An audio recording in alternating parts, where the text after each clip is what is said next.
Okay, so here's my audience, and then we're gonna turn this. Okay. So, think about the way you talk about people. How do you describe them? What is the phrasing? So phrasing can make all of the difference when you're talking about someone, especially people with disabilities. The preferred phrasing of people with disabilities is person-first language.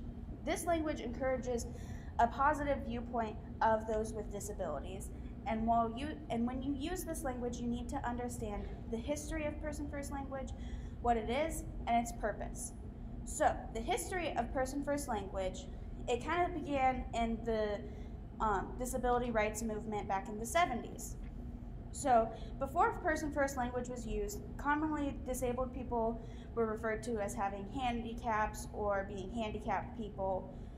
And so this is now we consider this to be kind of demeaning, and they also used like the R word back then, which was really demeaning, like to our standards now. So back in the 70s, that's when it changed to person-first language, and according to the Family to Family Network, which is a family network for families who have people with disabilities in them, they started changing the wording back in the 70s. They changed like the committees in like Congress and the Senate, and they changed and eventually they changed the wording in all of the legal documents.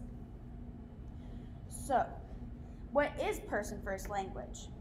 So person-first language is a type of descriptive language that is usually used to talk about people with disabilities. You can use it with other things, obviously, but it's most typically used with people with disabilities.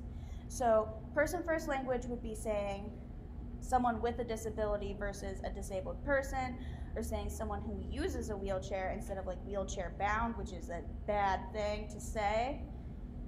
And then the purpose of person-first language, so why do we use it, is it emphasizes the personhood of those who have disabilities. And according to ARC, which is an organization for those with intellectual disabilities, person-first language puts the person before the disability and describes what a person has, not who a person is. And using a diagnosis as a defining characteristic reflects prejudice and also robs the person of the opportunity to define themselves. So, person-first language allows someone to be defined as more than just their disability, because everyone is more than just one characteristic. Like, I have brown hair, I'm not just a brunette.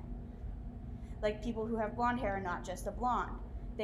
Everyone has different defining characteristics. Like, I'm a sister and a daughter, not just someone with brown hair.